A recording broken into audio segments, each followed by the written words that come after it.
මානව සංහතියේ අභිවෘද්ධිය උදෙසාම විකසිත වන වගයි.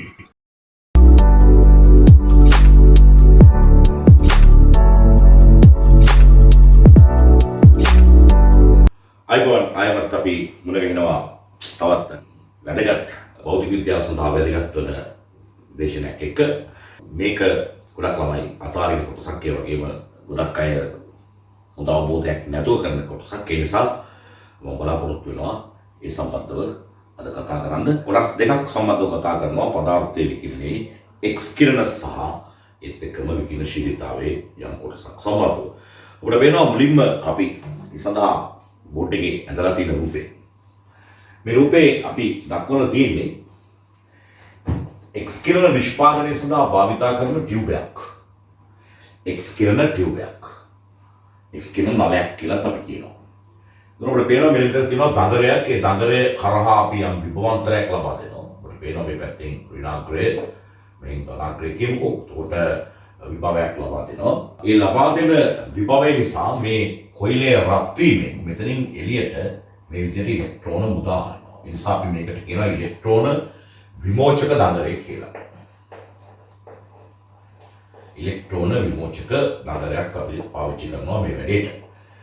ඊට පස්සේ අපිට පේනවා මේ තියෙන මේ නලයේ ඇනෝඩය. right ඇනෝඩය. ඒ කියන්නේ ධනාග්‍රය.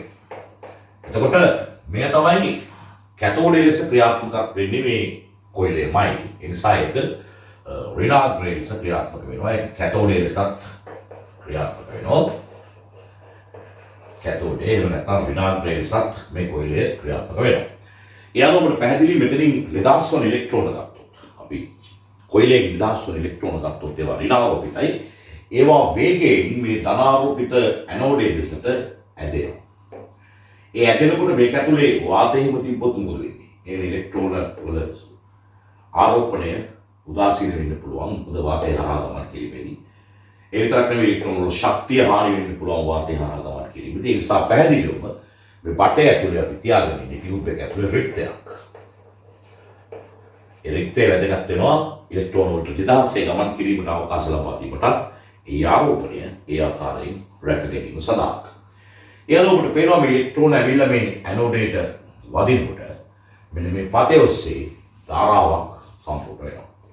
ඒ නිසා ඔබට අවශ්‍ය නම් ඒක මේ ටියුබේ ධාරාව මේ ස්ථානයට ඇමිටර් එකක් සම්බන්ධ කරලා මැන ගැනීමේ හැකියාව තියෙනවා. ඉලෙක්ට්‍රෝන මේ පැත්තෙන් නම් මෙහාට එරිලා මේ ලයින් එකකින් මෙන්න යනකොට ධාරාව සම්පූර්ණ වෙන නිසා. කෙසේ වෙතත් මෙන්න මේ V0 කියන විභවය සමහර විට ඒක E කියලා හඳුන්වන්නත් පුළුවන්. V0 කියන විභවය ප්‍රබල කාර්යභාරයක් කරනවා. එයා තමයි මේ ඉලෙක්ට්‍රෝන ඇදලා ගන්න මේ ඇනෝඩය වෙතට.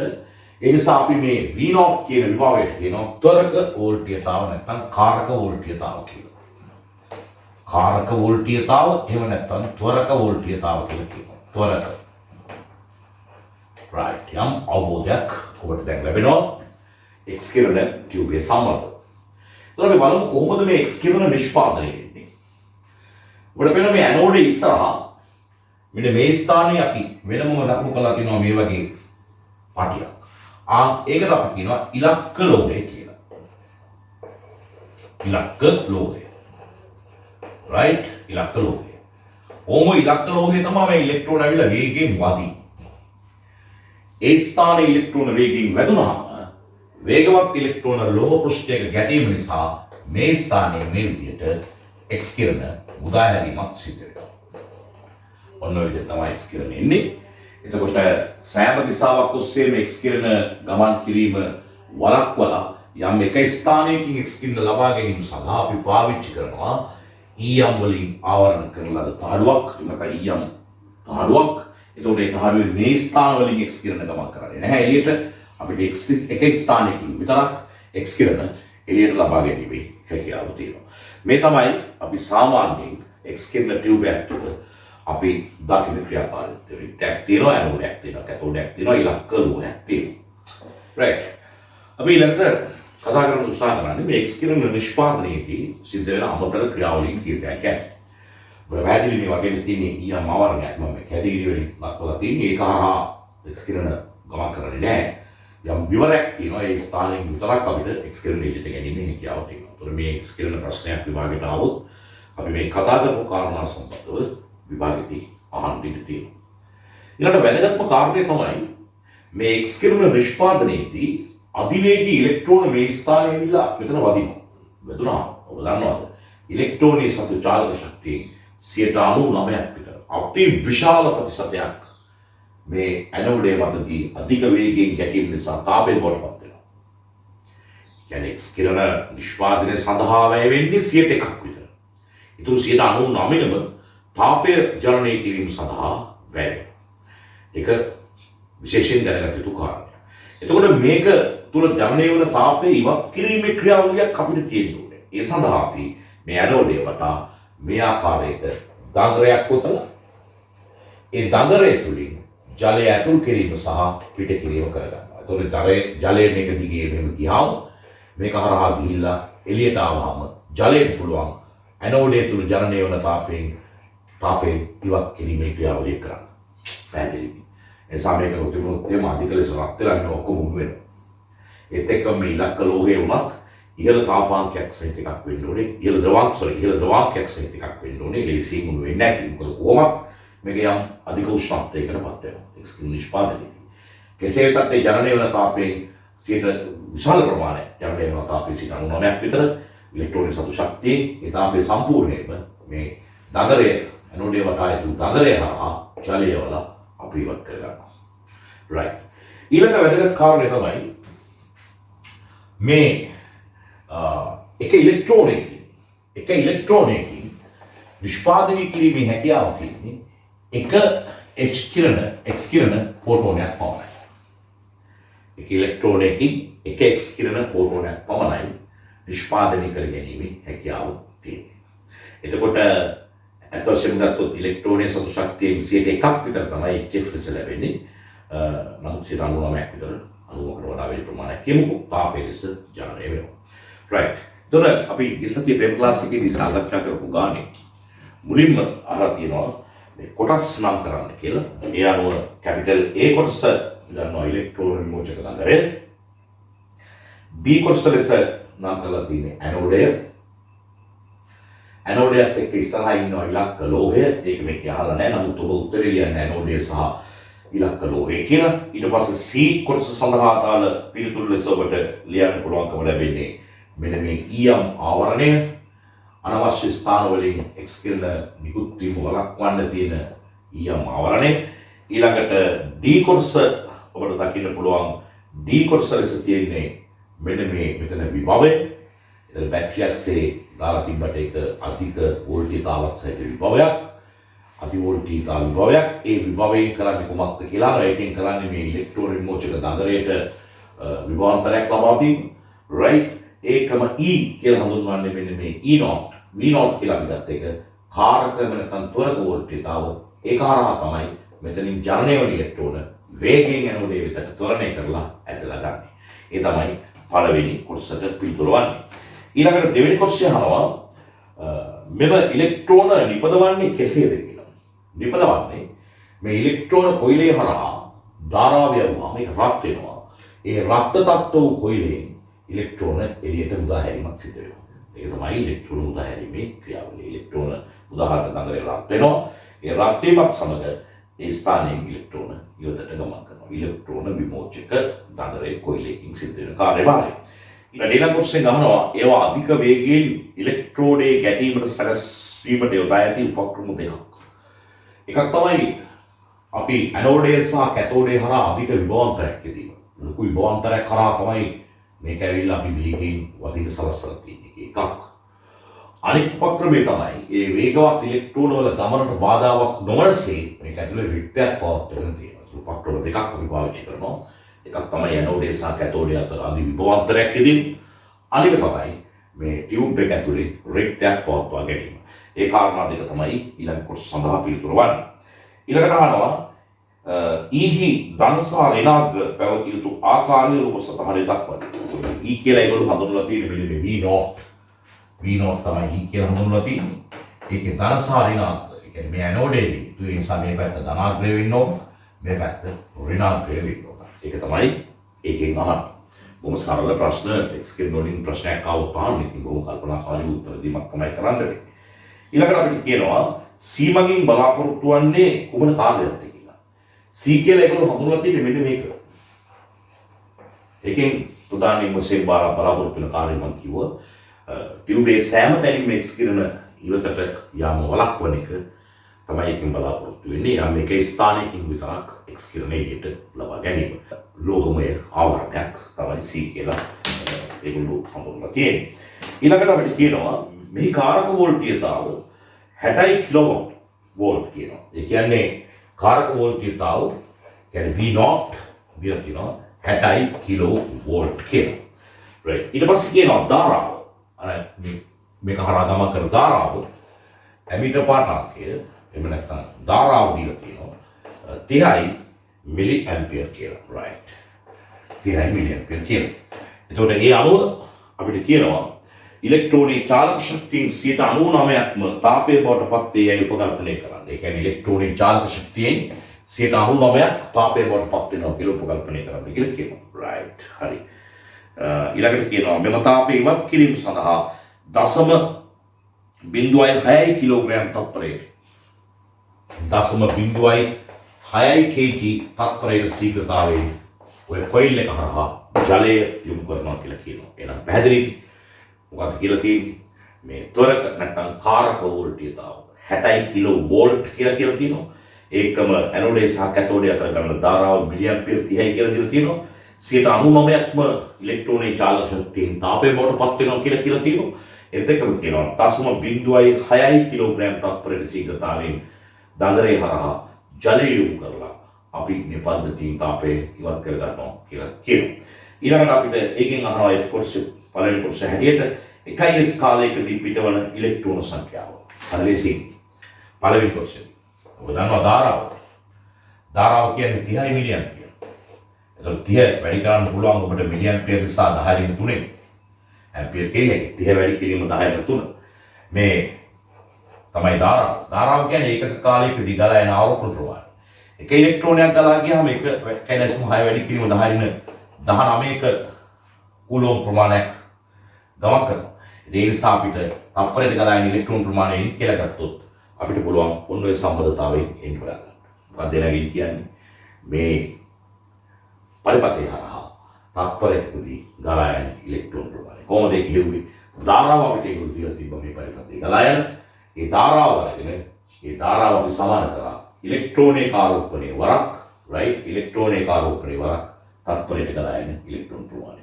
ඒ අනුව තත්පරයට ගලා යන ඉලෙක්ට්‍රෝන ප්‍රමාණය අපිට ලබා ගැනීමේ හැකියාව තියෙනවා. ඊළඟට අපි ඉතුරු කොටස් ටිකත් මේ විදිහට කරමු. මම හිතන්නේ හොඳ අවබෝධයක් ඔබට මේ සම්බන්ධව ලැබෙන්නේ නැති කියලා. රැඳින්න. ඊළඟ කොටසේ කියනවා ඉලෙක්ට්‍රෝන වල ශක්තිය ඉලෙක්ට්‍රෝන වෝල්ට් වලින් ගණනය කරන්න කියලා. අපි දන්නවා ඉලෙක්ට්‍රෝනයක් V විභවාන්තරයක් යටතේ ගමන් කරනකොට ඒ ඉලෙක්ට්‍රෝනය සතු ශක්තිය EV වෙනවා. මේ තමයි EV තමයි ඉලෙක්ට්‍රෝනයේ සතු ශක්තිය. හැබැයි ඒක ජූල් වලින්. ඒ අනුව අපිට පුළුවන් ජූල් වලින් ඉලෙක්ට්‍රෝනයේ ශක්තිය හොයන්නේ 1.6 වැඩි කිරීම 10 19ක් තමයි ඉලෙක්ට්‍රෝනයේ ආරෝපණය. ත්වරක වෝල්ටීයතාව අපිට දීලා තියෙන 60 කිලෝ වෝල්ට් නිසා 60 වැඩි කිරීම 10 3යි. ඔන්න EV. හැබැයි මේ ශක්තිය ඉලෙක්ට්‍රෝනයේ ශක්තිය එන්නේ ජූල් වලින්. එතකොට මේ ඉලෙක්ට්‍රෝනයේ ශක්තිය ජූල් වලින් ආවම අපි ඒක ඉලෙක්ට්‍රෝන වෝල්ට් කරන්නේ 1.6 වැඩි කිරීම 10 19 ආයෙ බෙදන්න ඕන. මොකද එක ඉලෙක්ට්‍රෝන වෝල්ට් එකක ශක්තිය කියන්නේ ජූල් එකක ශක්තියෙන් 1.6 වැඩි කිරීම 10 19ක ප්‍රමාණයක්.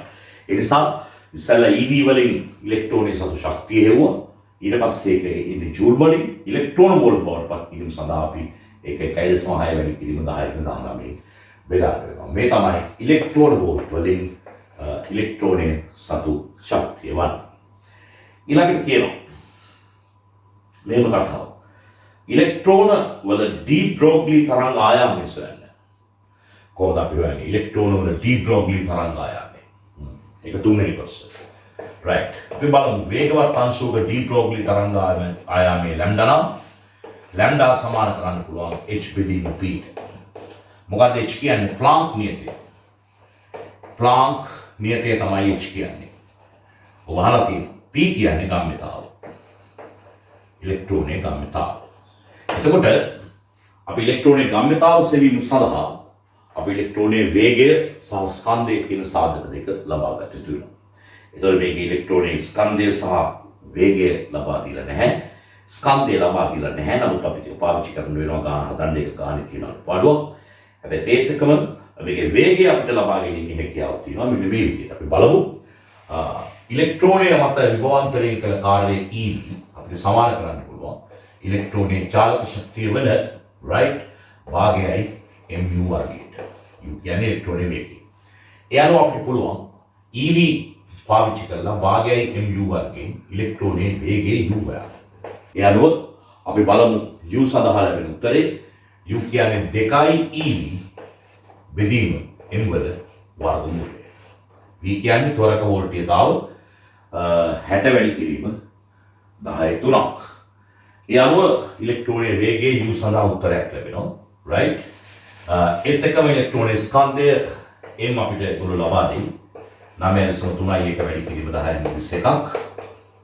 9.3 වැඩි කිරීම 10/31ක් කිලෝග්‍රෑම් වලින් ඒක ඉලෙක්ට්‍රෝනයේ ස්කන්ධය. ඉලෙක්ට්‍රෝනයේ ස්කන්ධය උදාහරණ දෙන්න ඕන. ඉලෙක්ට්‍රෝනයේ ස්කන්ධයක් පාවිච්චි කරලා මෙතනින් ලබා ගන්න ඉලෙක්ට්‍රෝනයේ වේගයක් පාවිච්චි කරලා ඔබට පුළුවන් වෙයි ඉලෙක්ට්‍රෝනයේ සඳහා වේගවත් ඉලෙක්ට්‍රෝනයේ සඳහා ඩී බ්‍රෝග්ලි තරංග ආයාම හොයන්න. ඒක නිවැරදි කරන්න ඔබට පේපර් එක ලැබිලා තියෙනවා. ඒ ලැබිලා තියෙන පේපර් එකේ ඔබ මේ දේ විදිහට කරයි කියලා අපි බලාපොරොත්තු වෙනවා. එහෙනම් කොහොමද ඉලෙක්ට්‍රෝනයේ වේගය හොයන්නේ? EV. E කියන්නේ ඉලෙක්ට්‍රෝනයේ ආරෝපණය. V කියන්නේ මොකක්ද? ත්වරක වෝල්ටේජතාව. ඒක භාගයෙන් u වර්ගයට සමාන කරන්න. විභවාන්තරයෙන් කළ කාර්ය ඉලෙක්ට්‍රෝනයේ චාලක ශක්තිය සමාන කරන්න. right? ඒ චාලක ශක්තිය right අපිට පාවිච්චි කරලා එතනින් u ගන්න පුළුවන් ඉලෙක්ට්‍රෝනයේ වේගය ඊළඟ ඉලෙක්ට්‍රෝනයේ ස්කන්ධය ගුරු දෙයි වේගයයි ස්කන්ධය එකතු කරලා ගුණ කරලා මේ ස්ථානට දැම්මම ඉලෙක්ට්‍රෝනයේ ගම්‍යතාව වෙනවා. ප්‍රාග්නීතයේ ගම්‍යතාවෙන් විදුහම අපිට පුළුවන් ඉලෙක්ට්‍රෝනයේ සඳහා අවම තරංග ආයාමයේ ලබා ගන්න. මොකද මෙතෙන් අපි දාන්නේ උපරිම ගම්‍යතාවය යන අවම ඩී බ්‍රෝග්ලි තරංග ආයාමයේ අපිට ලබා ගැනීමේ හැකියාව තියෙනවා. right පැහැදිලිද? අර ඊළඟ කොටසට කියනවා ජලයේ උෂ්ණත්ව ඉහළ යාමේ ශීඝ්‍රතාව සොයන්න කියලා. කොහොමද අපි හොයන්නේ? අපි දන්නවා ඉලෙක්ට්‍රෝනයේ සතු ශක්තිය EV. මොකද V කියන්නේ? ත්වරක වෝල්ටේජතාව. මේක නම් 60 කිලෝ වෝල්ට්. ඒතර E කියන්නේ ඉලෙක්ට්‍රෝනයේ ආරෝපණය. ඒ තමයි ඉලෙක්ට්‍රෝනයේ ඒ විභවාන්තරයට ලබා ගන්න ශක්තිය. ඕකෙන් 99ක්. right 99ක්. 99ක් තාපේ වලට පත් වෙන්නේ. ඒ නිසා මේ එක ඉලෙක්ට්‍රෝනයකින් 99ක් තාපේ බවට පත් වෙනකොට අපිට පුළුවන් තත්පරයට ගමන් කරන ඉලෙක්ට්‍රෝන ගණන අපි දන්නවා. right? එතකොට තත්පරයට ගමන් කරන ඉලෙක්ට්‍රෝන ගණන අපි කලින් හොයලා තියෙනවා මෙතන. කලින් කොටසදී හෙව්වා. කොහොමද තත්පරයට ගමන් කරන ඉලෙක්ට්‍රෝන ගණන හෙව්වේ? අපි කරේ 30 මිලි ඇම්පියර් කියන ධාරාව සමාන කරා ඉලෙක්ට්‍රෝනයේ ආරෝපණය වරක් n ට. ඉලෙක්ට්‍රෝනයේ ආරෝපණය වරක් n. ඒ කියන්නේ තත්පරයට ගලා යන ආරෝපණ ප්‍රමාණය. තත්පරයට ගලා යන ඉලෙක්ට්‍රෝන ප්‍රමාණය වරක් ඉලෙක්ට්‍රෝනික ආරෝපණය. ඉලෙක්ට්‍රෝනික ආරෝපණය වැඩි කිරීම තත්පරයට ගලා යන ඉලෙක්ට්‍රෝන ප්‍රමාණය ගුණිතය තත්පරයට ගලා ආරෝපණ ප්‍රමාණය වත්තාරාව. එකෙන් n හෙව්වා. ඒ හොයාගත්තෙන් මෙතෙන්ට ආදේශ කරන්න පුළුවන්.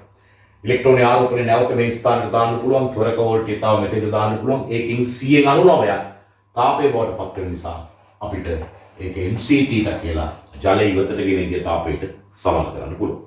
ඒතර මේ m කියන්නේ අපිට ඒගොල්ලෝ දීලා තියෙනවා තත්පරයකට ඔක හරහා ගමන් කරන ජල ස්කන්ධය 0.06 කිලෝග්‍රෑම්. c කියන්නේ ජලයේ විශිෂ්ට තාපදායකතාවය ඒක 4000යි කියලා ගමු. t කියන්නේ තත්පරයකට නගින උෂ්ණත්වය ජලයේ. ඒ කියන්නේ පැහැදිලිව ජලයේ උෂ්ණත්වය නගින ශීඝ්‍රතාවය කියලා කියනවා කියන්නේ තත්පරයකට ජලයේ උෂ්ණත්වය ඉහළ යන ප්‍රමාණය වලට කියන එක. ඒ නිසා ඒක හරි ලේසි අමාරුවක් නෑ. right? ඊට පස්සේ අපි තව කියලා තියෙනවා ඉලෙක්ට්‍රෝන වල චාලක ශක්තිය සම්පූර්ණයෙන්ම X කිරණ පොටෝන බවට පත් වේයි උපකල්පනය කර X කිරණ පොටෝන වල තරංග ආයාමීකරණය කරන්නේ. ඒ අවසාන කොටස. එහෙනම් ඉලෙක්ට්‍රෝනික ශක්තිය සම්පූර්ණයෙන් ඇත්ත වශයෙන්ම නම් 101යි එන්නේ. මේකෙන් 99ක්ම තාපේ වෙනවා. 101යි එන්නේ X කිරණ ලෙස. නමුත් ඔක්කොම X කිරණම අපි එක ඉලෙක්ට්‍රෝනයක් X කිරණ පොටෝනික ශක්තියට එක ඉලෙක්ට්‍රෝනික ශක්තිය X කිරණ පොටෝනික ශක්තියකට සමාන කරනවා. ඒ අනුව ගත්තාම අපිට පුළුවන් වෙනවා ත්වරක වෝල්ටේජතාව දන්නවා, ඉලෙක්ට්‍රෝනික ආරෝපණය දන්නවා, ප්ලාන්ක් නීතිය දන්නවා. මේ F කියන්නේ පිටවන X කිරණේ සංඛ්‍යාතය. ඒක වෙනකොට අපිට C බෙදීම ලැම්ඩා ගන්න පුළුවන්. C කියලා කියන්නේ පැහැදිලිවම 3 වැඩි කිරීම 10 8යි. ඒ විදිහට අපිට පුළුවන් ඔය කියන ආකාරයට පිටවල x කියන්නේ තරංග ආයාමය ලබා ගන්න. මේක බොහොම සරල දෙයක්. අපි මේකට කියනවා ලැබෙන අවම තරංග ආයාමය කියලා. මේ ලැබෙන්නේ උපරිම සංඛ්‍යාතය. මොකද සම්පූර්ණ ඉලෙක්ට්‍රෝනයේ ශක්තියම පොටෝනයක් සඳහා වැය වුණා නම් එතනින් ලැබෙන F වගේට කියන්නේ නිෂ්පාදනයේ විය හැකි x කිරණ වල උපරිම සංඛ්‍යාතය. හැබැයි සැබවින්ම නිෂ්පාදනය වන x කිරණ වල සංඛ්‍යාතය මීට වඩා අඩුයි. මොකද EV ගෙන් 99%ක්ම තාපය වෙලා 1%ක් විතර තමයි HF බවට සමාන වෙන්නේ. පරිවර්තනය වෙන්නේ. ඒ නිසා සැබෑම සංඛ්‍යාතය මීට ගොඩක් අඩුයි.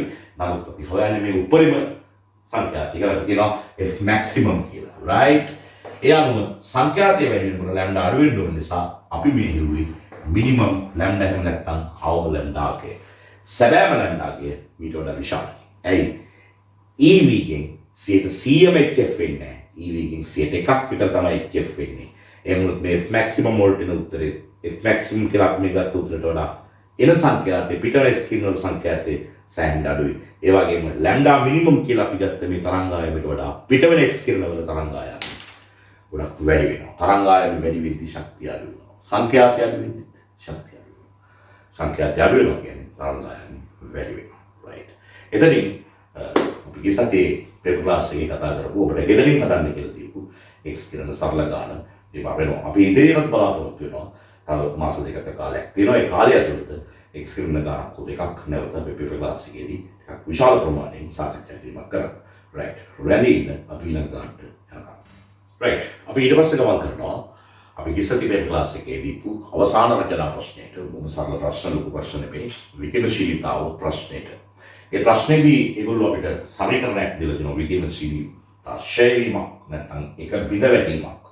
මේක න්‍යෂ්ටියක් මෙසේ තව න්‍යෂ්ටි බවට වැටීමට අපි කියනවා එක පෘථක්කරණයක් නැත්නම් එක බිඳ වැටීමක් කියලා. එක බිඳ වැටීමක් සඳහා සමීකරණය ඒගොල්ලෝ අපිට දීලා තියෙනවා.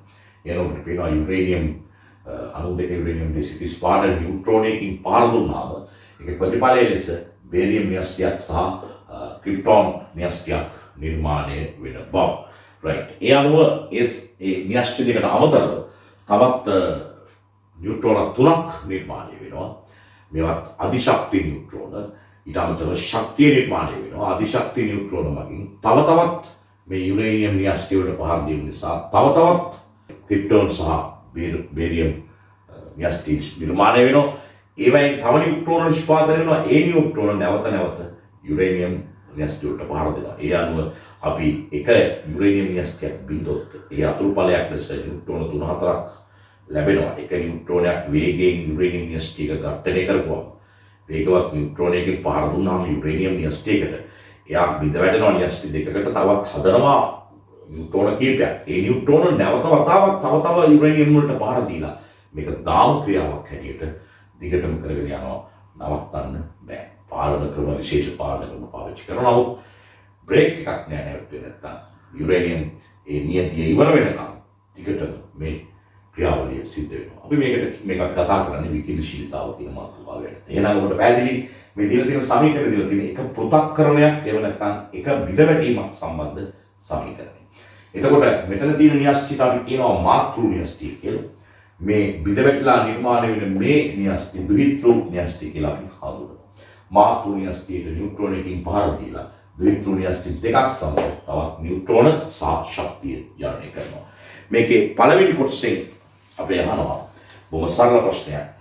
යුරේනියම් විකණ්ඩන දිත සමීකරණයේ x සහ y වලට උචිතාගයන් ගන්න කියලා. හරි ලේසි. ඔබට තියෙන්නේ මේ පැත්තේ 92යි 1 එකතු කරපුවම 93යි. ඉතින් මේ පැත්තෙන් ඔබ එකතු කරන්න ඕනේ 56යි y සහ බිඳුව ඒවා 3ක්.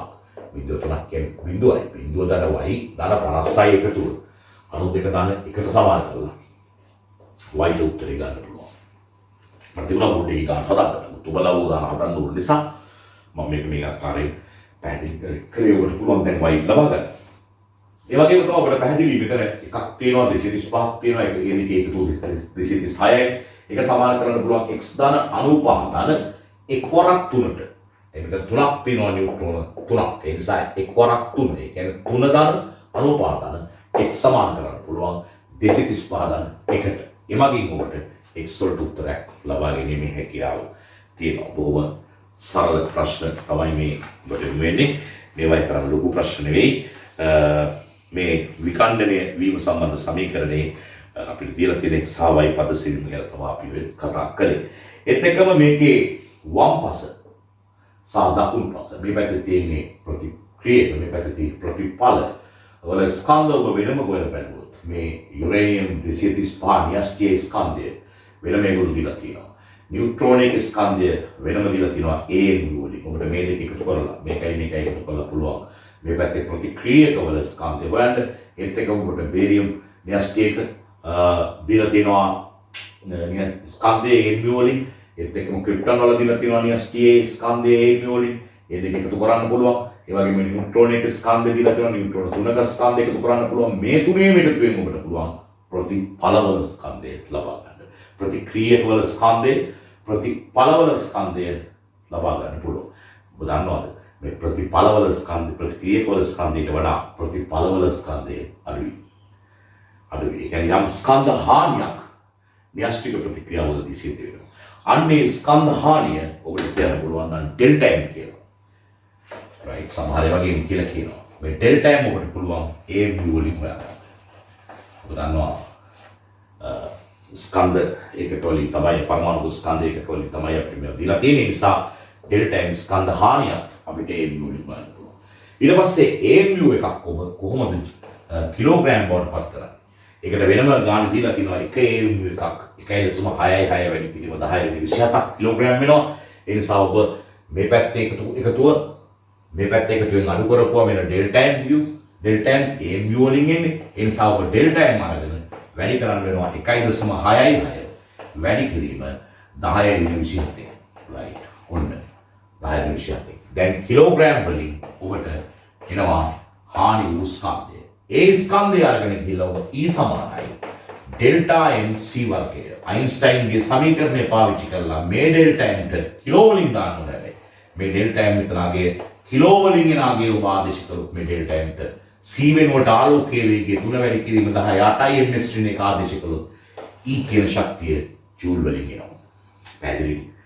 එහෙනම් එක පෘථග්කරණයක්, එක බිඳවැටීමක්, එක න්‍යෂ්ටික ක්‍රියාවක් තුළින් ජනනය වන ශක්තිය ඔබට ගණනය කරන්න පුළුවන්. කොහොමද? ප්‍රතික්‍රියකවල ස්කන්ධය බැලුවා, ප්‍රතිඵලවල ස්කන්ධය බැලුවා, දෙකේ වෙනස ගත්තා. ඒකේ AMU වලින් එන්නේ මොකද විදිහට තියෙන්නේ AMU වලින්. ඊට පස්සේ AMU කිලෝ වලටපත් කරා. කිලෝ වලින් ස්කන්ධ හානිය හෙව්වා. E සමානයි ඩෙල්ටා MC වර්ගය. සමහර මේකට MC වර්ගය කියනවා. උදාහරණ දීලා තියෙන MC වර්ගය. ඩෙල්ටා MC වර්ගය මගේ ජනනය වන ශක්තිය ජූල් වලින් ගන්න පුළුවන්. බොහොම සරල තත්ත්වයක්. අපි ඊළඟ කොටසේ යනවා. බලමු මොකක්ද අහන්නේ කියලා. right. ඊළඟ කොටසේ යනවා. යුරේනියම් න්‍යෂ්ටියක් විකණ්ඩනය වීමේදී පිටවන ශක්තිය සොයන්න කියලා අපිට කිව්වා. දෙවෙනි කොටසේ දහන්නේ සමීකරණ සිදුවන ස්කන්ධ හානිය එක ගත්තා. ශක්තිය හොයන හැටි මම දැන් කියලා දුන්නා. ඊළඟට න්‍යෂ්ටික බලාගාරයක 120 ගිගාවෝට් විද්‍යුත් ක්ෂමතාවයක් ලබා ගන්න. දැන් න්‍යෂ්ටික බලාගාරයක 120යි මම මේක මගන්නම් දැන් ගිගාවෝට් right. න්‍යෂ්ටික බලාගාරයකට 120යි ගිගාවොට් ප්‍රමාණයේ ක්ෂමතාවක් අවශ්‍ය වෙනවා. විදුලි ක්ෂමතාවක් අවශ්‍ය වෙනවා. විද්‍යුත් ක්ෂමතාවයක් ලබා ගැනීමට 1s කාලයකදී විකණ්ඩනය කළ යුතු යුරේනියම් ස්කන්ධය වලට කියනවා. බොහොම සරලයි. ඔබට පුළුවන් මේක ජූල් කරන්න. තප්පරයට ජූල් කරන්න. 120 ඔබ දන්නවා ගිගා කරන්නේ කොහොමද කියලා. 120 ඔබට පුළුවන් ගිගා කරන්න 10 9 කරලා. දැන් මේක watt වෙනවා right. ඊට පස්සේ මෙච්චර ජූල් ප්‍රමාණයක් ඔබට තත්පරයට ඕන වෙනවා.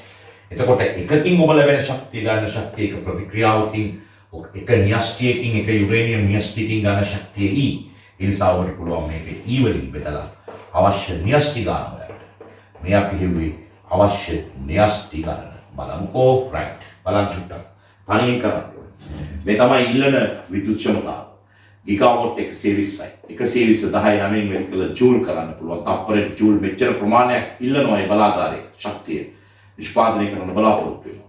right. එහෙමනේ කියන්නේ. ඒ කියලා තියෙන්නේ ගිගාවොට් 120ක විද්‍යුත් ක්ෂමතාවක් ලබා ගැනීමට. ඔව්. ඒ නිසා 120 වැඩි කිරීම 19 right මෙච්චර ජූල් ප්‍රමාණයක් තත්පරයට ඕන වෙනවා. එතකොට එක න්‍යෂ්ටියකින් ලැබෙන ශක්තිය E සමානයි ඩෙල්ටා MC වර්ගයෙන් ගෙවුවා. ඒ අනුව අපි මේ ශක්තිය එක න්‍යෂ්ටියක් බිඳ වැටලා ඒ ශක්තියෙන් බෙදුවාම තත්පරයට බිඳ වැටෙන්න උන න්‍යෂ්ටි ගණන එනවා. තත්පරයට බිඳ වැටෙන්න උන න්‍යෂ්ටි ගණන සමානයි තත්පරයට බිඳ වැටෙන්න උන පරමාණු ගණන. මොකද ඒක පරමාණුක තියෙන්නේ න්‍යෂ්ටි එකයි. එහෙනම් තත්පරයකට බිඳ වැටෙන පරමාණු ගණන ඔබට එතනින් හොයන්න පුළුවන්. ඒක සමානයි තත්පරයට බිඳ වැටෙන න්‍යෂ්ටි ගණන. තත්පරයට බිඳ වැටෙන පරමාණු ගාන හොයන්න පුළුවන් පස්සේ ඔබට පුළුවන් පුතේ තත්පරයට බිඳ වැටෙන මවුල ගාන හොයන්න. ඒක කරන්න අවගාඩ්‍රෝ සංඛ්‍යාවෙන් බෙදීමක් කරන්න සිද්ධ වෙනවා. මම හිතන්නේ ඔබට අවගාඩ්‍රෝ සංඛ්‍යාවක් දීලා තියෙනවා. ඒ නිසා අවගාඩ්‍රෝ සංඛ්‍යාවෙන් බෙදලා පුළුවන් ඔබට අපි දන්නවනේ අවගාඩ්‍රෝ සංඛ්‍යාවට සමාන ප්‍රමාණයක් පරමාණු තියෙනවානේ මවුලයක් තුල. ඒ නිසා තත්පරයට බිඳ වැටෙන න්‍යෂ්ටි ගාන මෙහෙම හෙව්වා. ඒක පරමාණු ගාන සමාන කළා. ඒ පරමාණු ගාන බෙදුව අවගාඩ්‍රෝ සංඛ්‍යාවෙන් මවුල ගානට සමාන කළා. ඊළඟට මවුල ගාන හොයාගත්තට පස්සේ මෞලික ස්කන්ධයෙන් වැඩි කළා. ඔබට පුළුවන් වෙනවා කොච්චර යුරේනියම් ස්කන්ධයක් ඔබට අවශ්‍යද තත්පරයකට මේ කියන ක්ෂමතාව ලබා දෙන්න කියලා. මම ආයමත් කෙටියෙන් කිව්වොත් ගිගාවොට් 120 කියන්නේ තත්පරයට ජූල් 120 වැඩි කිරීම 19ක්. එක න්‍යෂ්ටියක් බිඳ වැටලා එන ශක්තිය E සමානයි ඩෙල්ටා MC වර්ගයෙන් ගෙවුවා. ඒක E කියලා ගමු අපි. ඒ අර 120 වැඩි කිරීම 19 E ගෙන් බෙදලා අපි බැලුවා තත්පරයට බිඳ වැටෙන්න උණු න්‍යෂ්ටි ගණන. ඒක සමානයි තත්පරයට බිඳ වැටෙන්න උණු පරමාණු ගණනට. ඒ අනුව අවගාඩ්‍රෝ සංඛ්‍යාව උපයෝගී කරගෙන තත්පරයට බිඳ වැටෙන්න උණු මවුල ගාන හෙව්වා. මවුල ගාන මෞලික ස්කන්ධයෙන් වැඩි කරපුවම ග්‍රෑම් වලින් එනවා. තත්පරයට අපි යුරේනියම් කොච්චර මේ ක්‍රියාවලියට බිඳවට්ටන්න ඕනද ලක් කරන්න ඕනද කියලා ඔය කියන ක්ෂමතාව ලබා ගැනීම සඳහා. බොහොම සරල ප්‍රශ්නයක්. ඔබ ගෙදරදී සුළු කරන්න ඕන. ඔබ දන්නවා මේ වගේ වීඩියෝ එක දිගටම ඒක සුළු කරගෙන යාමට වඩා ඵලදායී වෙන්නේ. ඔබට යමක් කියා දීම. right. ඊළඟට ඒක B course එකේ කියනවා ඇල්ෆා හා බීටා අංශු කිරණවල ගුණ තුන බැගින් කියන්නේ කියලා. ඔබ දන්නවා ඇල්ෆා කියන්නේ ආරෝපණයක් සහ ස්කන්ධයක් සහිත අංශුවක්. ඒත් එක්කම ඒකේ අයනීකරණ හැකියාව වැඩි අංශුවක්. අයනීකරණ හැකියාව වැඩි ඇල්ෆා වල. විනිවිද යාමේ හැකියාව ඇල්ෆා වල අඩුයි ටිකක් අනිත් ඒවාට සාපේක්ෂව. බීටා කියන එක විනිවිද යාමේ හැකියාව වැඩි. ඒත් එක්කම අයනීකරණ හැකියාව බීටා වල ඇල්ෆාට සාපේක්ෂව අඩුයි. ඒත් එක්කම ඇල්ෆා ඇවිල්ලා ස්කන්ධය බීටා කියන්නේ ස්කන්ධය ලෝකෙනිය තරම් කුඩා ඉලෙක්ට්‍රෝනයක් වගේ අංශුවක්. ඉතින් ඔය සංසන්දනය තමයි බලාපොරොත්තු වෙන්නේ ඔබට. ඔබෙන් ගන්න ඒ වගේ ඇල්ෆා වල ආරෝපණය ධන ආරෝපණයක් වෙනකොට බීටා වල ආරෝපණය ඉලෙක්ට්‍රෝනයේ ආරෝපණයට සමාන වෙනවා. එතකොට ඉලෙක්ට්‍රෝනයේ ආරෝපණයට සමාන ඉලෙක්ට්‍රෝනයේ ස්කන්ධයට සමාන අංශුවක් තමයි බීටා අංශුව කියන්නේ. ඒක තමයි ඉලෙක්ට්‍රෝනය. හැබැයි බීටා අංශුවට සමගාමී තව එකක් ඉන්නවා ධන බීටා අංශුව කියලා. ධන බීටා අංශුවේදී වෙන්නේ ඉලෙක්ට්‍රෝනයේ ස්කන්ධයට සමාන ස්කන්ධයක් තියෙනවා. හැබැයි ඉලෙක්ට්‍රෝනයේ ආරෝපණයට සමාන ධනාරෝපණයක් සහිත එකක් තමයි අපි ධන බීටා අංශුවක් හෙවත් පොසිටෝනයක් කියලා කියන්නේ.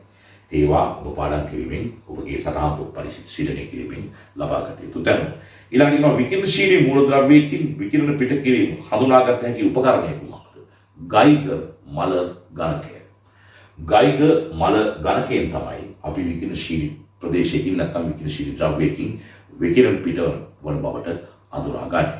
right. ඊළඟට කියනවා ක්‍රිප්ටන් 95 මූලද්‍රව්‍ය බීටා අංශුවක් පිටවීම නිසා බීටා අංශුවක් වෙනවා. බීටා අංශුවක් පිටවීම නිසා X මූලද්‍රව්‍ය ලැබේ. එහි ස්කන්ධ ක්‍රමාංකය පරමාණු ක්‍රමාංකය සඳහන් කරමින් අනුරූප නිවැරදි සමීකරණය ලියන්න. මෙතන එක් බීටා අංශුවයි පිටවෙන්න ඕන. එහෙනම් අපි බලමු කොහොමද අපි ඒකට ලියන්න පටන් ගන්න කියලා. ඒක මෙතන කියලා තියෙන්නේ මම මේ ටික මකන්නම් එකට.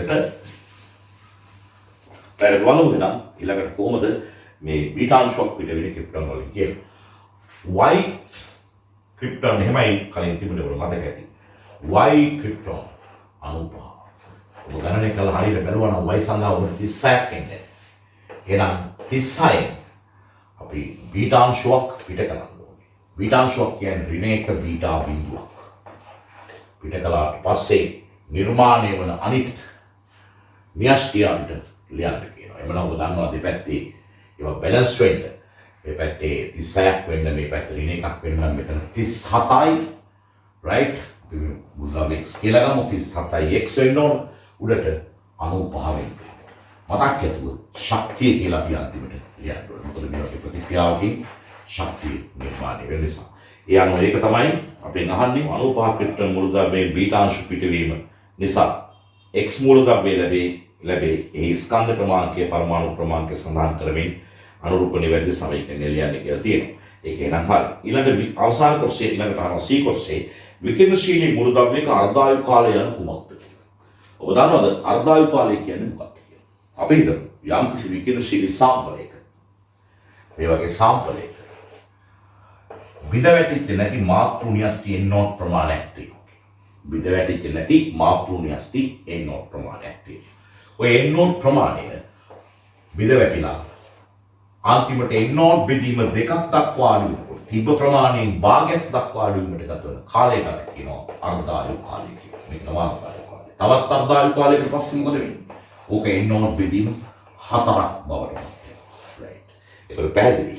ආරම්භයේදී t සමානයි බිඳුවේදී තිබුණා මාතෘ න්‍යෂ්ටි බිඳ වැටිච්ච නැති න්‍යෂ්ටි. අර ඉස්සලා සමීකරණයේ යුරේනියම් වගේ මෙතන නම් ක්‍රිප්ටෝන් වගේ. ඒ න්‍යෂ්ටි අර්ධායු කාලයක් ගත වෙනකොට ඒ න්‍යෂ්ටි වලින් භාගයක් බවට පත් වෙනවා. ඒතකොට දුහිතෘ න්‍යෂ්ටි නිර්මාණය වෙනවා. දුහිතෘ න්‍යෂ්ටි කීයක් නිර්මාණය වෙනවද කියලා අපි දන්නේ නැහැ. සමහර විට දුහිතෘ න්‍යෂ්ටි ප්‍රමාණය දැන් මෙතන ගත්තොත් ඔබ දන්නවා ක්‍රිප්ටෝන් එකක් බිඳ වැටලා x න්‍යෂ්ටි එකයි හැදුනේ. සමහර වෙලාවට ගලින් අර යුරේනියම් වල ක්‍රිප්ටෝනුයි බේරියම් දෙකක් හැදුනා. ඒ නිසා ඔබට පැහැදිලි සමහර විට එක මාතෘ න්‍යෂ්ටියක් බිඳ වැටලා දුහිතෘ න්‍යෂ්ටි දෙකක් නිර්මාණය වීමේ හැකියාව තියෙනවා. ඒ අනුව බී වෙච්ච දුහිතෘ න්‍යෂ්ටි ගන්න කියන්නේ බෑ අපිට කාලයත් එක්ක. ඒක සමීකරණ දිහා බලලා කියන්නේ. කෙසේ වෙතත් අර්ධායු කාලය කියන්නේ මාතෘ න්‍යෂ්ටි ගන්න හරි අර්ධයක් බවට පත් වීමට ගත වෙන කාලය. අර්ධායු කාලයකට වරක් ඒ පවතින ප්‍රමාණයෙන් භාගයක් බවට පත් වෙනවා. රයිට්. හරි. ඒත් එක්කම අපි මේකේ සක්‍රියතාව කියලා එකක් හඳුන්වනවා. ආරම්භක සක්‍රියතාව. R0 කියලා කියන්නේ සක්‍රියතාව. අපි දැනගන්න සක්‍රියතාව. R කියන්නේ සක්‍රියතාව. T-half කාලයකට පස්සේ ඔබ දන්නවද R0 පිටින් දෙක වෙනවා සක්‍රියතාව. තව T-half කාලයකට පස්සේ සක්‍රියතාව R0 පිටින් 4ක් බවට පත් වෙනවා. ඔය විදිහට සක්‍රියතාව ක්‍රමානුකූලව අඩු වෙගෙන යනවා. ඒ අනුව ඔබට පැහැදිලි පවතින මාතෘ න්‍යෂ්ටි ගණන සහ සක්‍රියතාව අතර සම්බන්ධතාවක් තියෙනවා. ඒ අනුව N සක්‍රියතාව අනුව සමානුපාතික වෙනවා පවතින මාතෘ න්‍යෂ්ටි ගණනට. මේක අපි කියනවා විකිරණශීලීතාවයේ ක්ෂය නියමය කියලා. විකිරණශීලීතාවයේ ක්ෂය නියමය කියලා. කොහොම සරල දේවල් ටිකක් ඔබට මම අද කියලා දුන්නේ. බාහිර ගානාවක් ලෙසින් හදාගන්න. රයිට්. ඒ අනුව මේ N0 කියන්නේ ආරම්භක න්‍යෂ්ටි ගණන T-half වලට පස්සේ අර්ධායු කාලයකට පස්සේ N0 බෙදීම දෙක බවට පත් වෙනවා.